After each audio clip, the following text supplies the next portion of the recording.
Attention bobsled riders! You will soon be embarking on a thrilling podcast down the icy slopes of the Matterhorn. So please remain seated, keeping your hands, arms, feet, and legs inside the bobsled at all times. Auf Wiedersehen! Hello, Yellers! We are the Matterhorn Yellers. I am your host today, Jackie, and we have... Nostalgic. Peter. and... Chiefeth. And today we are going to be talking about Walt Disney and what he does on vacation. No, I'm just kidding. Today There's a lot of smoking involved. And trains. And trains, yeah. No, today we're going to talk about Walt's next expansion, which was Disney World in Florida. And it's really cool because Disneyland was very successful. And then Walt was a very visionary man. And he was looking to the future of what he wanted to do next. Yeah, with the one thing, like a lot of the because there's always tends to be two camps with the Disney park fans. There's the Disneyland fans and then the Disney World fans. And the Disneyland fans are like, well, we have Walt's Park. And so, and I know that's one thing that some people in the East Coast kind of feel a little gypped because Walt Disney died before most of it was even constructed. And so I think the point of this episode is for us to point out Walt's influence at Disney World in Florida and possibly where you can still see traces of Walt today. Yeah. For sure. You could even say that Disneyland was just like the sandbox. Oh. For it was a test. It was a test. Absolutely. It was a tester, and Walt Disney World is the perfection of Disneyland. And I know people will be like, you're just like, no, it's blasphemy! And it's just like, I've worked in one, and I grew up in another. They're both very special to me. They both have their pros, both have their cons. Yep. And so I'm very indifferent. I'm the gray man in this going, like, yeah, I get it. I see your side. I see your side. Yep. So let's start with Japheth. And you're going to go into... So I'm going to go into... There were two big things that came out where Walt was in the parks or, just observing about his parks. And these, as I was saying earlier before the podcast, it's like... Just one sentence from Walt can send a motion of action towards a dream for something becoming better.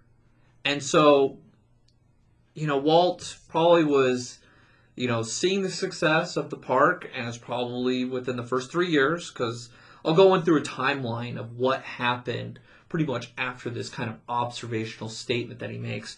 Where Walt, he's got Disneyland. Originally it was all orange groves. You could look at the old aerial photography, and you could just see, the farmland still around it. Oh, yeah. And Walt could only purchase so much land because he was all in. He was burn the boats, and we're doing this. Mm-hmm. He risked it all for it. Yes, he did.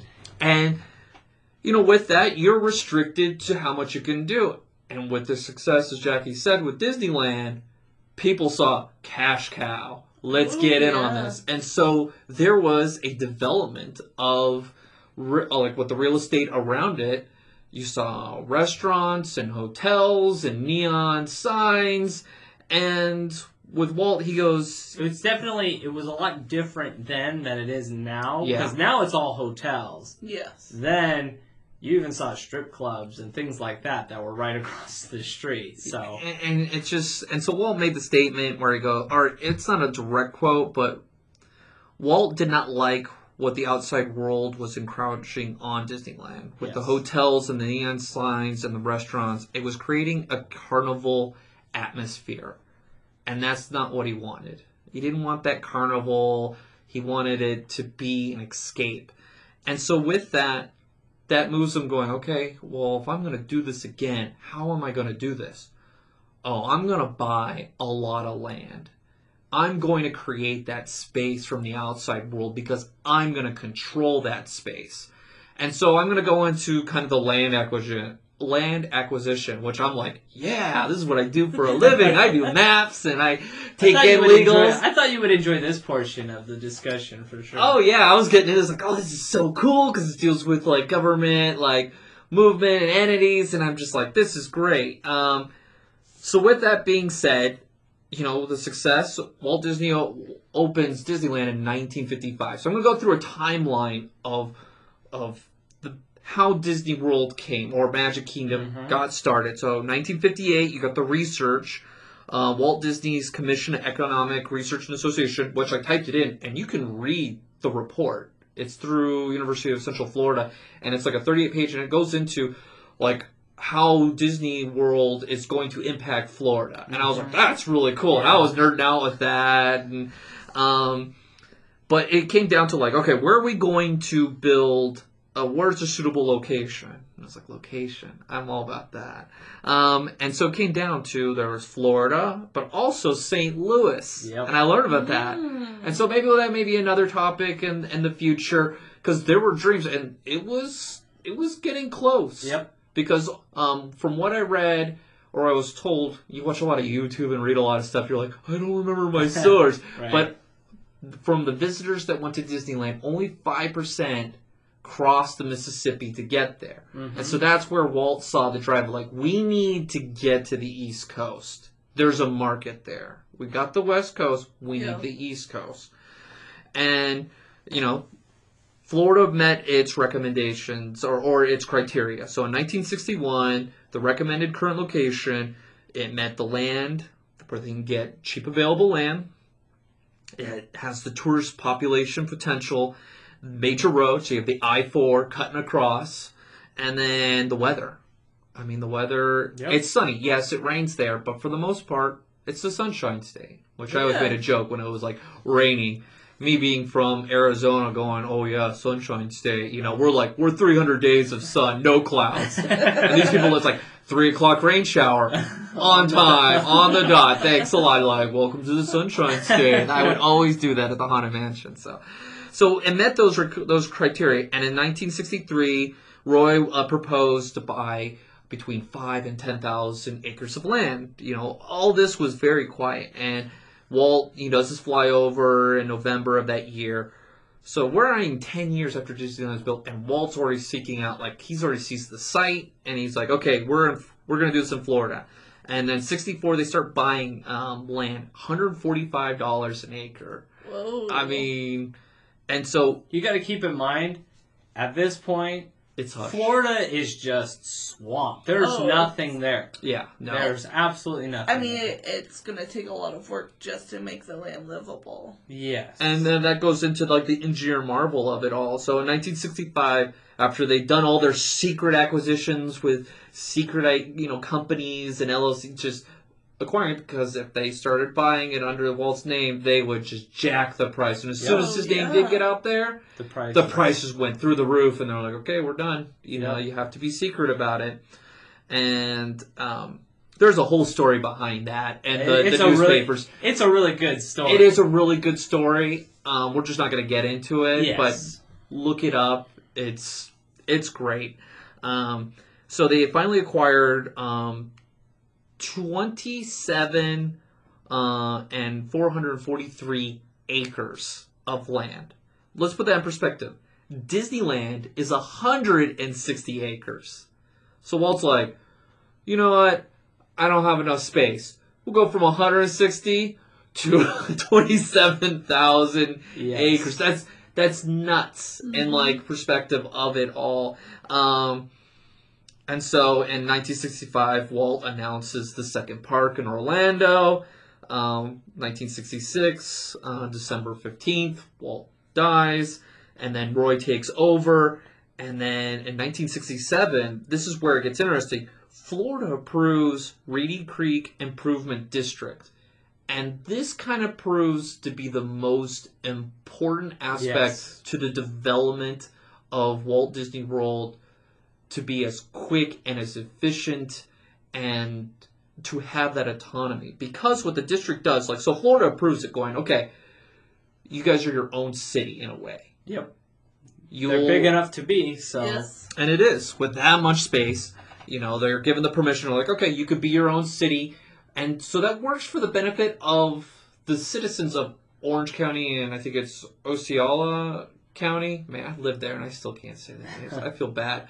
And so you have these two.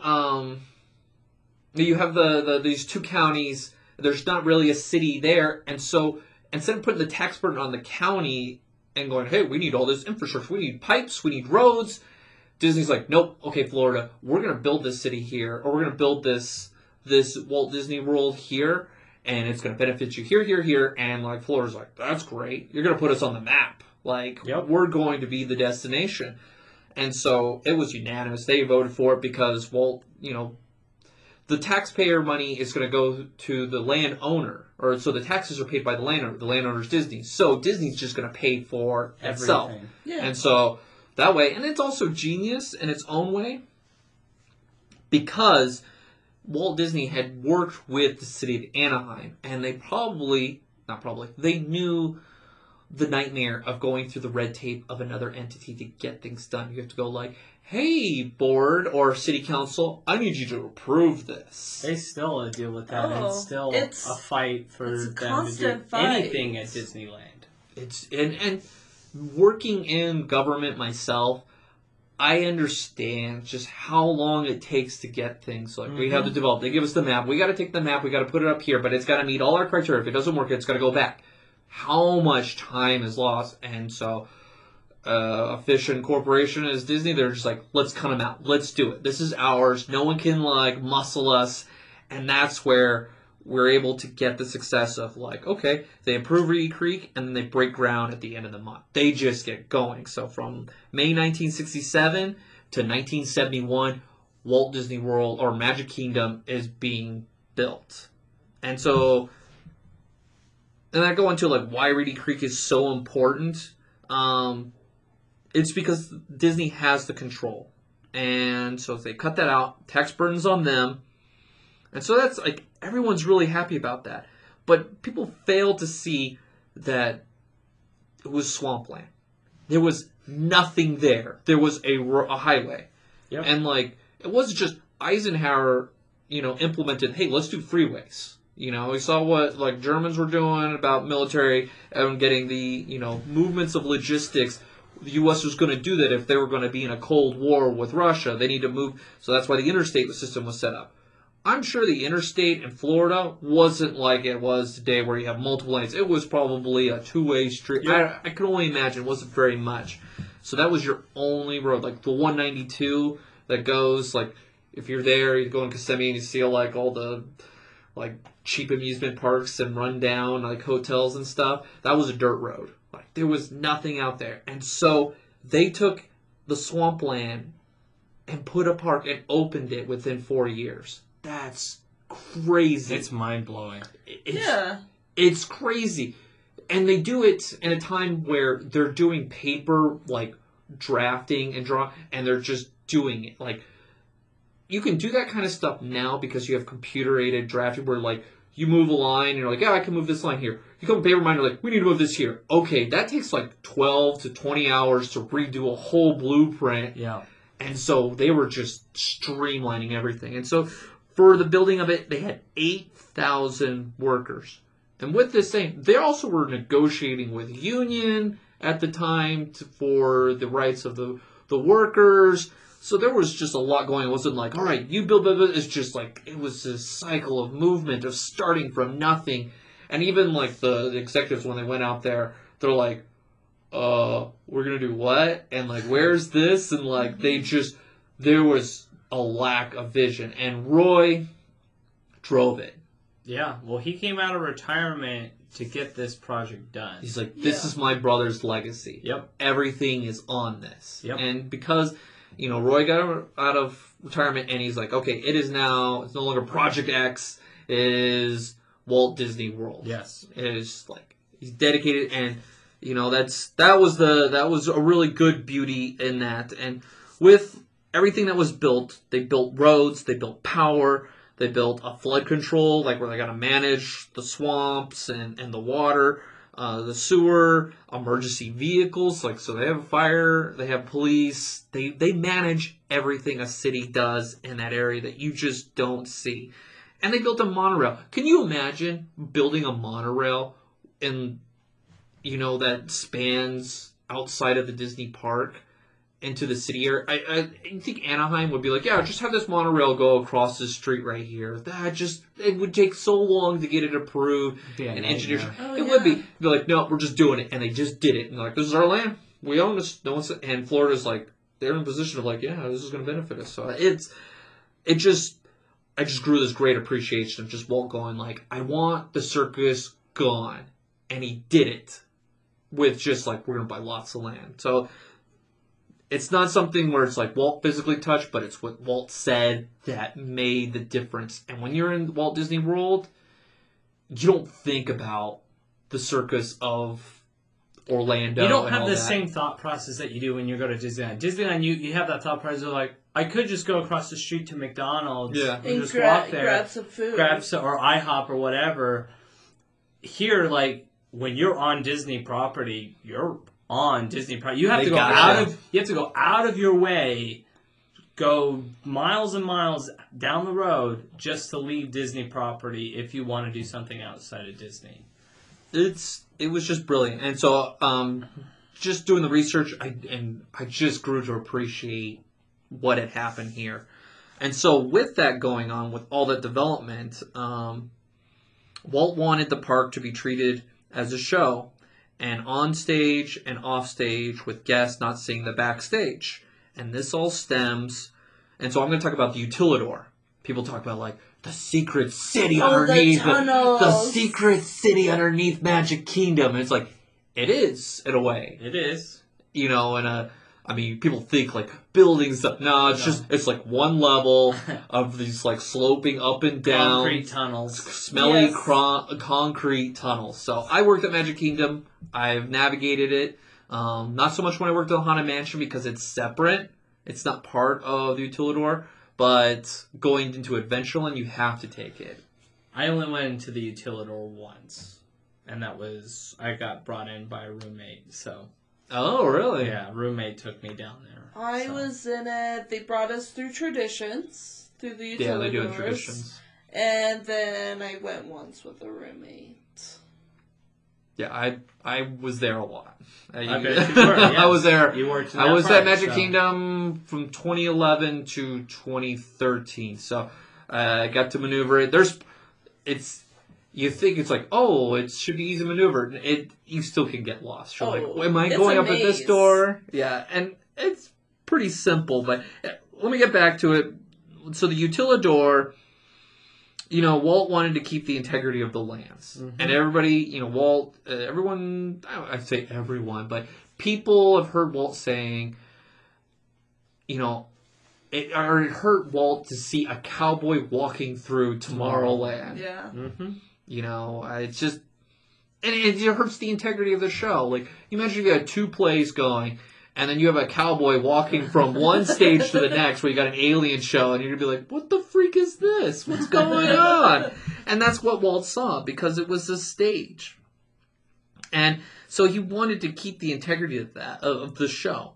The guests are, at the show, and the cast are there presenting the show with the amusement park.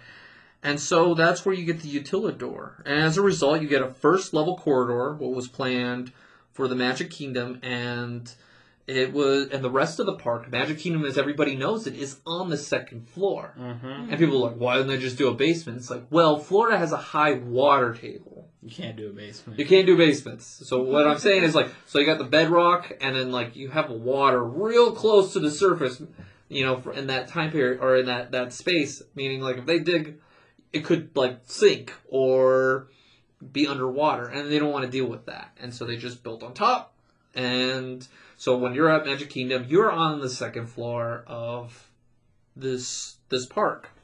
So that's always a kind of fun thing. Be like, oh, you're on the second floor. The Magic Kingdom is a tall building. A very tall building. A very wide building. Very wide 2-story.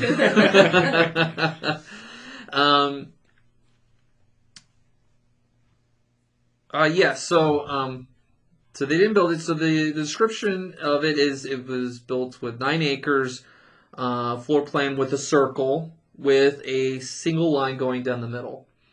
And the pathways have colors coded for the lanes. So that does help. There'll be moments when you're walking, you're like, okay, I'm in the light pink, and like it's red, and you're like, oh no, I made the wrong turn. Like I'm now on Main Street area, and it's like I should have. Like I was trying to go here, and it's easy to get lost. And that's so they have the the function of the utilidor. It has many purposes. It's for the cast members. Like I said, originally it was so we didn't have cowboys walking through Tomorrowland. It's just. Everyone moves in circles. You'll see character performers. You'll just see everyone walking back and forth, different costumes, and it's really cool. There's also a waste removal system. So there's an air vac system, and you hear it like crumbles down. And you hear these little ding ding ding ding ding, and it's just this giant vacuum tube of like trash going through. It's one of the most like efficient ways of disposing of waste that's ever been done. Like it is efficient, it's clean, and what they do with their waste, they turn that into energy. Yes. It's they do a really good job there, that's for sure. And so I don't know if you guys knew, but at the Tiki Room they stuck us in like this closet like next to the shooting range and one of those like dump sites for it. And so we were in the dump site for the garbage. It smelled so so they open it up, and it's just garbage. So you'd have to walk through that room, and then you'd have another room that we'd go in, and we had this like small little closet for a break room for the Tiki Room. Oh, it was not great, but it was. As I say this, when I smell garbage, going, oh, the Tiki Room. That's the association I have when it comes to that. So you also have the electrical operation. So you have like these giant like tiers of electrical like tubing going through. And the closest thing I could say to it is like, do you remember the scene in Return of the Jedi when you have like the Millennium Falcon flying into the Death Star? Yeah. That's where you could take your toy Millennium Falcon and you could go down the tubes and you could kind of reenact that kind of scene. It's just to the left, and you just see all the wiring moving through, and it's crazy. That's where they filmed that scene. Yeah, he was inspired by it. You also have the delivery and storage warehouse. You see giant pallets of like sodas and merchandise. It's all downstairs. Food services, they do food prep. You'd see like you see the restaurant Cinderella's Castle. They don't have any. There's no kitchen there. It's downstairs. No. They're cooking.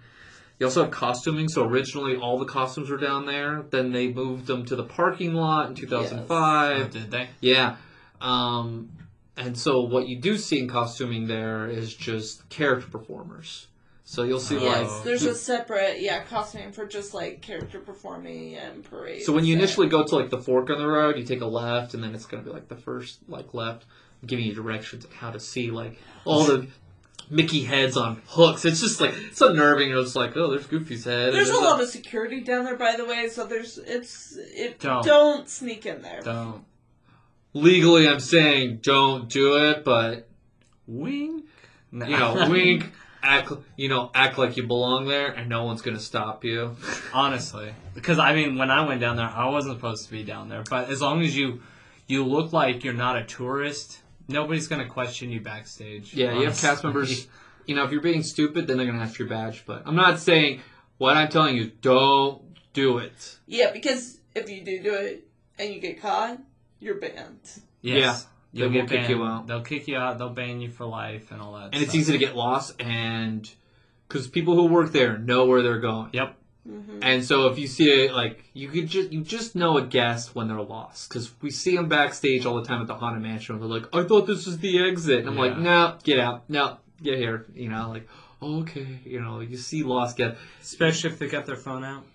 Yeah. Film it.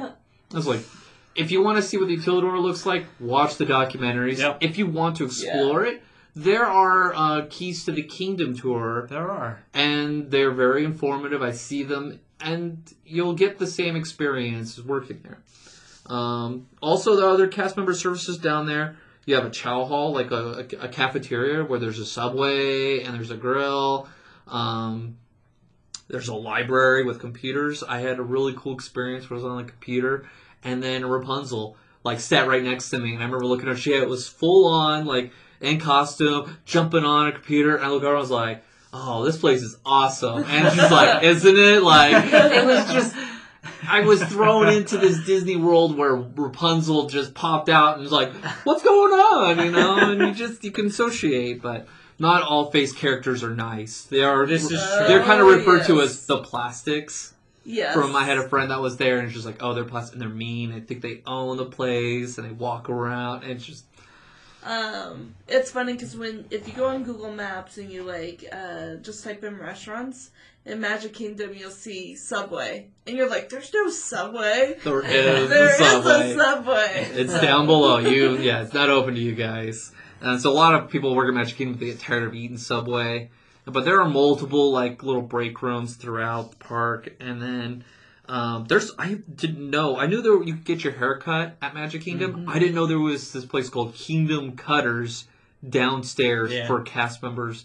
And you have to set up an appointment if you're a cast member, but I had no clue. It's so big, and and when you're working, all right, I'm off work. Let's explore the Utilidor because it smells. It does smell. It's just, despite the piping, it's still done. And then there's admin offices and training rooms. And then they have emergency services. So that's another aspect. You have medical carts that go around and move quickly. Because we mentioned this in our what's the lawsuit episode we had? The Disneyland versus the people. The people versus Disneyland. Yes. And there was the incident where someone died, through a kind of gang-related, stabbing. And they couldn't get there quick enough because it was 4th of July weekend, moving, having a response team come in and go through the crowds. But at Magic Kingdom, they can move quickly to respond to a situation because you see they have 2 of them in case one's active. And I've had to call in for a couple guests that, they're either having seizures or there's other medical incidents, they fall. They're quick. They move quickly, and so that's another purpose and great thing about the Utilidor, all because Walt saw a cowboy in Tomorrowland. And, Utilidor kind of was built off the idea of a mini version of the Progress Land or Epcot. And so it kind of concludes my part and kind of leads to where you're going, Jackie. So, Walt's original plan for Disney World was very different. Correct. So he was going to build the Magic Kingdom, but he had plans for the rest of the land that he had purchased. Yeah, his next level, Disney idea, legacy. I think Walt was always thinking, what's next in the future, and that was not an amusement park. Walt wanted to, I would say, grow and change the world. He wanted to progress man's trajectory. Yes. He wanted to contribute to mankind. So Walt's dream for Epcot, which was the main focus, I would say, for Florida, was his main goal for Florida, was an experimental prototype, a community of tomorrow. We call it Epcot. So the city was planned to be an environmental demonstrating to the world what American communities can accomplish through proper control of design and planning and full design. Control of the government. Yes. Own your sovereignty and you can get what you want. Join me. So Walt had this idea where nearly 20,000 people would be selected to live in this prototype city. And they would live in a 50-acre controlled, snow globe, which is where people get the idea of the bubble over Disney World, where they think we control the weather. And so after Walt's death, the project deemed impractical. It died without the visionary. Yeah. And so it was... It was too abstract. It was a very new idea. It wasn't a theme park idea. It was it was going to take a lot more work and a lot more money. And a lot more collaboration with other entities, other companies. Like this would not have just been a Disney project. This probably would have been a GE project. Yeah. You needed major corporations to provide jobs for these 20,000 people. Yes. Because those jobs didn't just magically appear. Well, and the idea of the city was that those people that live there would generally work there, though, of course, you could work outside of it. But the original idea of the future city was so that way it would be a built-in efficient city. Walt didn't want any cars above, so he wanted any transportation to be underground. Which is the idea of the utilidors. Yeah. He wanted monorails, which was brought. And so because and people movement. Yes. That was a big part of it as well. So Walt's original dream or concept went away. It was, and so now the new Imagineers, the new owners of Disney had to retheme Epcot, and they decided to design another amusement park and took certain concepts and brought it from the original idea and brought it into the park. So that's why we see the monorails, which was a very efficient system to get transportation from Magic Kingdom to Epcot. Just very expensive. It is. There's a reason why it's not in the other parks. They're just like, no. That's why there is no monorail to Animal Kingdom. Hear that? There is no monorail to Animal Kingdom. Well, and I did a backstage tour for the monorail. Oh, okay. It was very boring. I But, want my money back. it was a cast member thing, so, but, we did a backstage. Look at our 15, 20-year-old monorails that barely work. Yeah, so we got to do a backstage tour of it, and they said that they will never expand the monorail. They won't. No. It just will never happen. That's why we see the Skyliners. That's right. So you've got the monorail, you have the utilidors under Magic Kingdom, you have the People Mover over at Magic Kingdom, and then you also have the World Showcase, which in the original plan of Epcot was going to have lots of different cultures and different restaurants and entertainment. It's kind of like the World Fair. Yes. I think he's really, loved the ideas of the World Fair, and he was just like, why can't we do this here? You can totally tell that based off of the events that happened during the World's Fair, he got the idea for a lot of what he wanted to do with Epcot, because the World's Fair was this big event where all these corporations came together to showcase the best of the best to up humanity, And so I think the events that took place during that World's Fair, which you can go back and listen to, is a couple episodes ago, where we went into a little bit of detail about what was there and Walt's contributions. But you can definitely tell that experience led to the growth and development of Epcot. And also what they brought from the original concept of Epcot was efficiency and bringing a more green, environmental conscious, What was huge about conservation? Yes. People forget about the movies and documentaries about nature, and you still see that, Earth Day, they release a documentary. I don't know so much now. Not so much recent. Now that they've acquired National Geographic, they don't have to do it themselves. They don't necessarily have to do that. But you're absolutely right. If you like those animal and nature movies and things like that, you can thank Walt, because Walt was actually one of the first people to actually start doing that. Yeah, so Walt was, he wanted to make the world a better place economically and preserve the land, which You see that in a lot of the, some of the attractions in the Future World part of Epcot. And, there's solar panels, greenhouses, all on Disney property Solar farms. Yeah, lots of solar farms. There's cucumbers that you can reach out and fall into the water. Yeah, love that. Don't steal cucumbers, people. Don't jump outside of the ride to steal a cucumber and then fall in the water. Apparently she did that 4 times. I love the video. I'm shaking my head going, you're not very smart. Nope. And then, of course, education was big, that Walt wanted.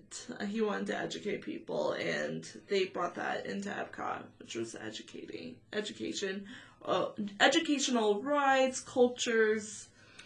And, to progress to become a more utopic society, you have to share your cultures to where it's not so foreign, and in the sense of, like, they're so different, where, oh, eat this food and experience this show. Oh, they're very similar. Like, at Disney, at Epcot, at Christmas time, they have a Santa Claus I think it's one of the experience. Yes. In all, the all the places that are have Christmas, obviously Japan and China. They still have they have a representation of, like, something like a Santa. Like a Santa, not Santa Claus, but it's like Santa Claus. Like, it's the you'll same get, like, message. Papa Noel and Kris Kringle and all that. And I kind of think of, like, that's where he was trying to go, where we just came from 2, like, world wars that destroys because of nationalism and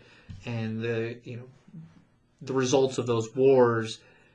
After that you get, the European Union coming in the 1960s and, like, hey, we need to work together. We need to be brothers and sisters in this world. And I think, with the creation of the UN, and I think that's just kind of riding that wave of, like, hey, let's move towards a more global, unity, small world kind of message. I mean, heck, even when they were building Epcot, they were considering building a Soviet Union Russia pavilion. And we were in the midst of a heavy Cold War with them. Oh, yeah. We just got outside of the Cuban Missile Crisis. Yeah.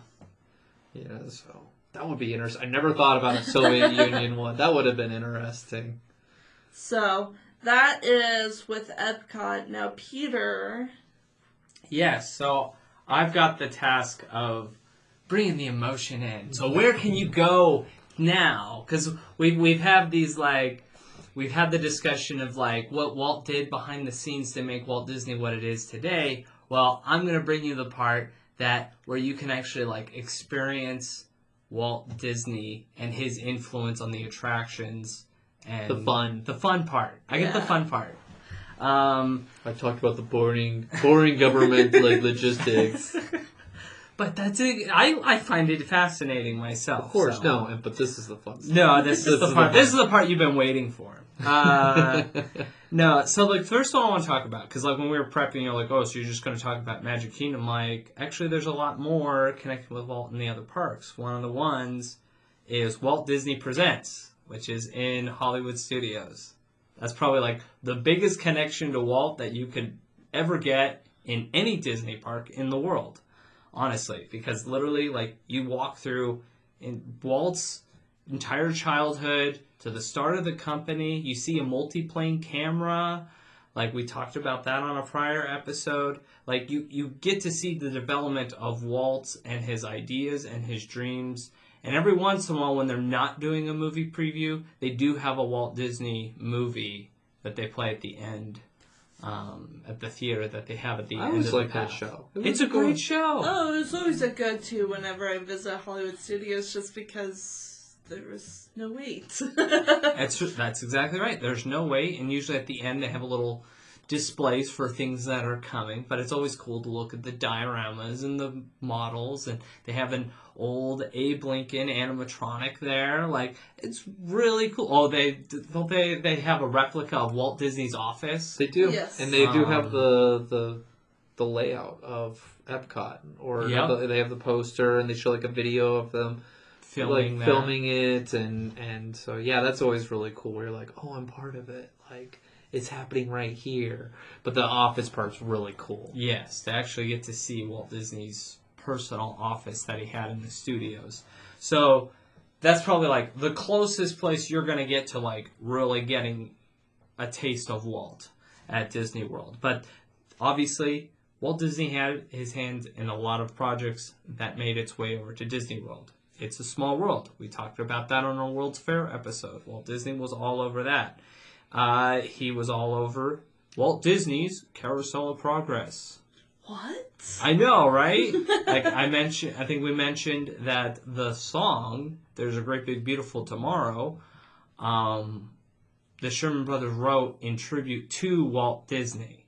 So literally a song was dedicated for Walt Disney. For your Disney shrine, have that song playing all Pretty the much, time. Pretty much. Yes. That one and Feed the Birds, because that was his favorite song. Yes. Let's see here. We got the Jungle Cruise. I mean, that was an opening day attraction. That was supposed to represent the original name of the land was like True Life Adventure Land for Disneyland, based off of the documentaries and things like that. So Jungle Cruise is definitely a connection to Walt's passion for love of the environment and animals. My favorite part is when he shoots the hippos. I love that picture. There's a The great skipper's photo. there. Love that picture of Walt. He's got his gun, his revolver, and he's shooting the hippo. Like, boo! Like, love it. Can't get enough of it. It's very true. Very, very true. Obviously, we've talked about the People Mover and the monorail. Like, those are big influences of Walt Disney. Like, Walt Disney pushed those a lot, especially the monorail. Because the Disneyland one was the first one built in, I believe, in America, or at least the West Coast, at that time. So when they brought that to Florida, like, again, Walt's ideas. Obviously, we've got the Hall of Presidents. He was a very patriotic person. So that was the original idea behind Great Moments with Mr. Lincoln. He wanted to do a president show with all the presidents. So you actually get to see the full concept of what Walt Disney really wanted to do. And they keep updating it. They do. When their president comes in, they throw him in. They do. Whether you like it or not. They're there. One of the ones that I would like to point out is the railroad. I mean, Walt Disney was a big railroad guy. Huge. That was his big hobby. Yeah. That he would do when he wasn't working. In fact, when he was making Disneyland, the original idea was just going to be a little train park. This tiny little train park next to the studios, which then evolved into what we know as He's Disneyland. like, what about this? Yeah. Let's put a castle. Let's just keep adding things. Yeah. How about a bathroom right here? I like that. That's good. So the original Walt Disney had made mention that like what he wanted people to do when he first entered Disneyland was to get on the train and ride it full circle, so that you can get to. It's the first attraction. You see it. That would be your first attraction of the day. Would be to do the full circle tour of the Magic Kingdom, so that you can see and make plans for what you want to do throughout the day, so that you're not just wandering and just aimlessly going wherever. Now it's the tram from the parking lot. So. Yeah, now it's the tram. Yeah. Yep, for sure. Obviously, we got the Tiki Room. That was a very big. In fact, it's It set fire to all the animatronics. That's right. Yeah. A last couple I want to bring up here. One we have the statue, which we all know is called Oh, the partnership. Partners. Yeah. Right? The famous partner statue that sits in the middle of the park. Which in was the a really hub. cool statue Yes. when they were selling him in the park. Yes. And I remember seeing it and I was like, I gotta get this for Peter. And you did, and I can't wait to actually own it in my own house, as my parents have it properly displayed in a place where it won't get destroyed by children. But there's also another statue, not necessarily of Walt, but Roy. That's a good one. Oh, yeah. That's Do you guys know what that one's called? I didn't know. I had to look this one up. He's with Minnie. He's with Minnie, and they're sitting on a bench. I don't know what that one's called. It's called Sharing the Magic. Oh, I like that. So that one sits, if you don't know, that one sits in the town square on Main Street. It's a fun one to take a picture with. Well, yeah, because you can sit on the bench with the statue, whereas the partners, you can't get close to it. You can only do a far away shot. They don't want people messing with them. I think the only places where you can get up close to it is if you take maybe a tour at the Disney Studios in Burbank. Oh yeah, they have both they have the Roy and the Walt statue there that you can actually go like right up to it. You just don't want people touching. They don't. Waltz. It'd be and then you can't take a picture because people are right next to it, and people get selfish, and then I just don't. You need that barrier. Yep. Because people are stupid with pictures and statues. Oh, yes. And then we have, of course, the dedication of Walt Disney World, of the Magic Kingdom. Are you done with rides? I'm done with rides. Do you have more you want to bring up? To the Country Bear Jamboree. Actually, I had that written down. I forgot to mention that. So, Country Bear Jamboree. Why don't you tell us why this has a connection with Walt? It was the last, ride that, really Walt, saw the concept and development. It was part of a greater project that didn't come into fruition with a ski lodge, and the show was supposed to be part of the experience there.